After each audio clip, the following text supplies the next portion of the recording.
Assalamualaikum warahmatullahi wabarakatuh. Selamat kita belajar ya. Nah, hari ini kita akan belajar tentang tema 2 subtema 1 yaitu cara tubuh mengolah udara bersih. Nah, anak-anak di sini bisa mengamati. Di sini ada gambar. Nah, banyak sekali ya gambar-gambarnya. Di sini ada pertanyaannya. Nah, guru mau menanyakan ini kepada anak-anak ya. Apa saja makhluk hidup yang ada pada gambar di atas?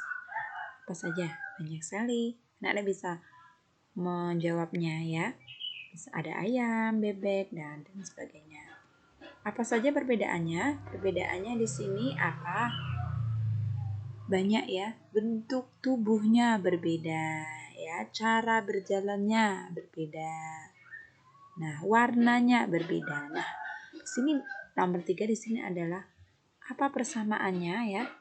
Persamaannya di sini adalah persamaannya apa? Nah, mereka ini sama-sama membutuhkan udara ya, sama-sama menghirup oksigen ya atau O2. Nah, sama-sama membutuhkan udara ya. Lanjut, bagaimana proses pengambilan oksigen oleh makhluk hidup? Bagaimana prosesnya? Mereka menghirup udara atau oksigen ya untuk ditukarkan ke dalam paru-paru mereka dan ditukar karbon dioksida dikeluarkan ya. Itu sama ya, semuanya sama. Ya, jadi menghirup. Kemudian apa yang harus kita lakukan supaya oksigen ini yang kita hirup ini bisa terjaga? Ya, bagaimana bagaimana?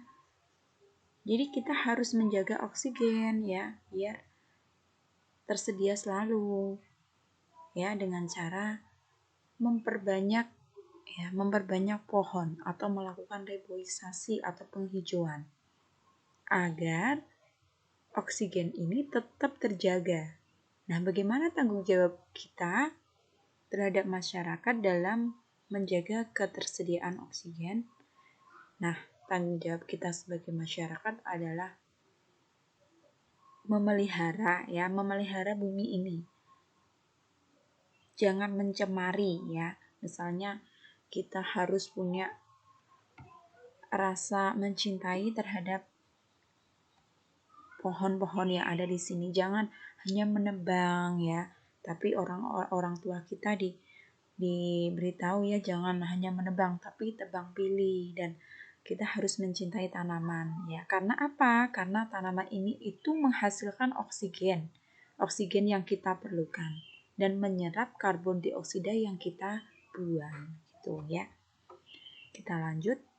Nah, di sini pembelajaran 1 ini ada bacaan mengenai dayu dan ikan hias. Nah, anak-anak bisa pause sebentar kemudian membaca. Ya, membaca. Kalau sudah selesai dibaca lihat ya. Nah, ini dayu dan ikannya. Nah, ini kenapa ya insang kalau anak-anak punya di rumah ini kembung kempis. Nah, ternyata dia juga bernafas ya. Ikan ini bernafas dengan apa?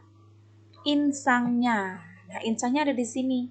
Di sini ya, anak-anak. Nah, dia kembung kempis ini bernafas. Jadi di air pun ini juga punya udara. Di sini juga punya oksigen. Nah, yang menghasilkan apa? Nah, di sini juga ada tumbuhannya ternyata. Dalam laut itu juga ada anak-anak, ada produsennya, ada tumbuhannya, ya.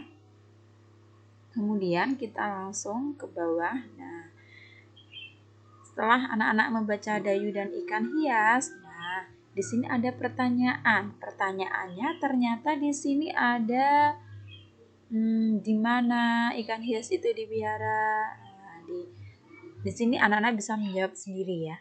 Jadi, kalau anak-anak ingin memperoleh informasi tentang suatu bacaan atau suatu informasi apapun, ternyata anak-anak itu harus membuat pertanyaan. Ya, ada pertanyaannya di sini, ada kata tanyanya adalah apa, kemudian di mana, kemudian kapan, siapa, bisa juga dengan bagaimana, ya. Nah, sekarang kita langsung masuk saja ke bawah sini, pernafasan pada hewan, ya. Pernafasan pada hewan tadi sudah di atas tadi ada dayu dan ikan, ternyata ikan itu bernafas dengan insang, ya. Sekarang kita langsung masuk pada sini, ya. Alat pernafasan pada cacing tanah, ya. Pause sebentar, dibaca, ya. Ternyata cacing tanah bernafas dengan kulit, ya. Kulitnya ini harus selalu basah, ya, untuk memudahkan penyerapan oksigen, ya. Dan prosesnya anak-anak bisa baca sendiri, ya. Nah, di sini ada kulit cacing kalau diperbesar seperti ini, ya. Di sini ada oksigen diambil, kemudian di sini karbon dioksidanya keluar, dan seperti itu seterusnya. Kita langsung ke alat pernafasan pada serangga. Silakan anak pause, dibaca sebentar. Ternyata di sini serangga kita bernafas dengan trakea, ya. Yes. Dengan trakea. Udara ini memasuki pori-pori kecil di permukaan tubuh ini yang disebut dengan spirakel. Nah, kita lihat gambarnya, ya, anak-anak. Lihat sini. Nah, spirakel di sini, ternyata dia di sini. Ya, dia ambil oksigennya itu dari sini. Nggak lewat hidung, ya, seperti kita, ya. Beda. Kemudian dari sini karbon dioksida dari sel akan mengalir ke trakeola, lalu dibuang melalui lubang spirakel. Kita lanjut. Nah, alat pernafasan pada ikan atau pisces sudah tadi, ya, dengan insang, ya, punya lembaran tipis berwarna merah muda, dan ini biasanya kalau bernafas itu dia bergerak-gerak insangnya, ya. Nah, silahkan dibaca sendiri. Nah, ini gambarnya, ya. Nah, di sini ini ada insang ikan. Kalau diperbesar seperti ini, ya, anak-anak. Ya, di sini ada pembuluh darahnya. Aliran airnya kemudian ke sini. Nah, air ini juga mengandung oksigen. Kalau misalnya ada air, kita masukin ikan, kita tutup rapat, yang oksigennya nggak bisa masuk, ya, ikan itu bisa mati. Beda lagi kalau tertutup, kalau di dalam air tadi terdapat tumbuhan, itu tidak mati. Kenapa? Karena oksigennya ada dalam tumbuhan tadi.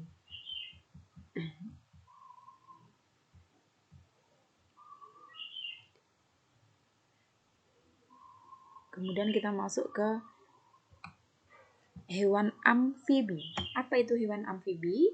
Hewan amfibi adalah hewan yang hidup di darat dan di air. Contohnya adalah katak.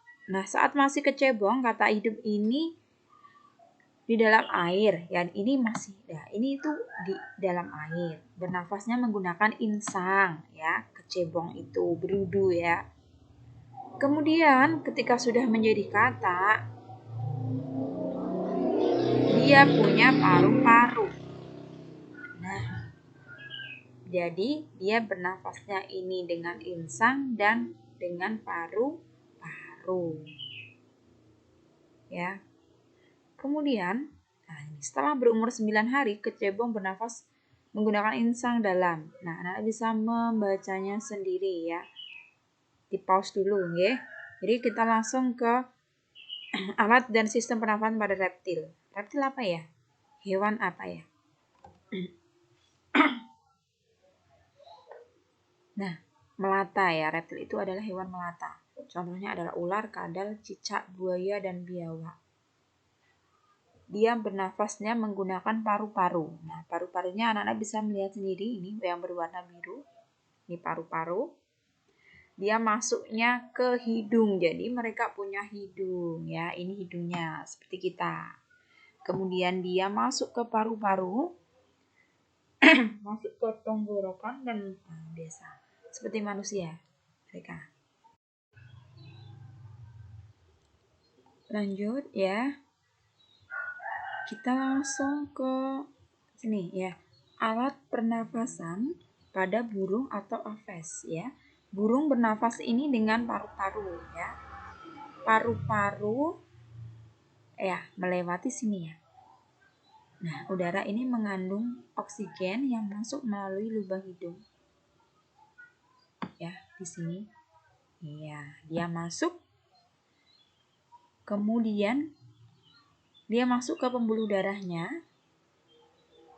yang disebut dengan trakea. Nah, udara sebagian masuk ke paru-paru dan sebagian lagi ke kantong udara. Nah, ini yang menarik pada burung ya.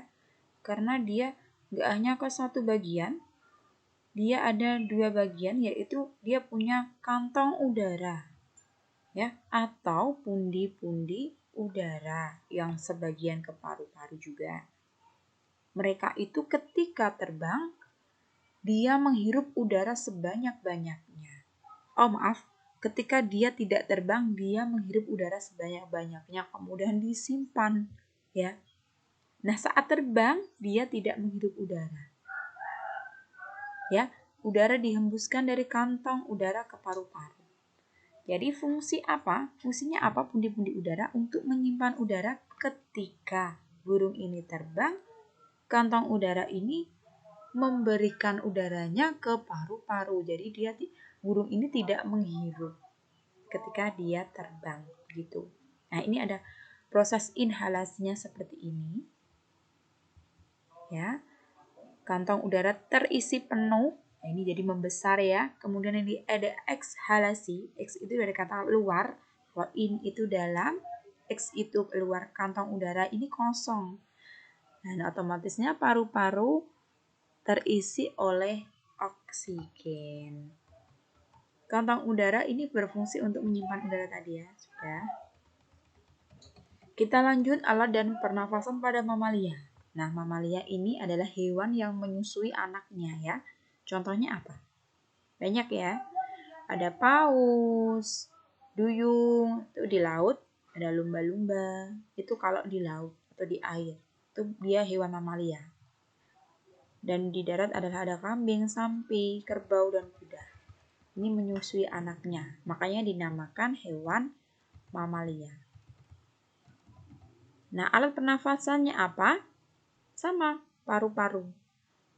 Ya. Jadi dia terdiri dari hidung, kemudian pangkal tenggorok, anak-anak bisa melihat sendiri di sini, batang tenggorok, kemudian paru-paru. Dan di paru-paru ini terjadi pertukaran antara oksigen dan karbon dioksida di dalam alveoli atau alveolus. Nah, di sini juga ada pembuluh darah vena atau balik. Kemudian di sini adalah arteri, pembuluh darah arteri atau nadi. Ya, seperti manusia. Kita lanjut. Nah, di sini ada lumba-lumba anak-anak ya. Dia adalah mamalia air. Hidungnya dilengkapi dengan katup. Ya. Jadi ketika dia di air itu bisa mengatup dia. Dia menutup hidungnya otomatis ya. Nah, sebaliknya ketika mamalia ini muncul ke air, katupnya terbuka. Ya. Saat itulah mamalia air ini akan menghirup oksigen. Jadi ketika dia lompat, dia menghirup oksigen dan mengeluarkan karbon dioksidanya dan uap air. Ya. Anak-anak sudah melihat ya atau mendengarkan ya bagaimana pernafasan pada beberapa hewan dan cara kerjanya. Nah, kita langsung saja ke pembelajaran 2. Nah, ini ada sistem pernafasan pada manusia. Bagaimana dengan manusia ya? Ya, ternyata sama ya. Kita itu memasukkan udara ini ke dalam tubuh. Ya.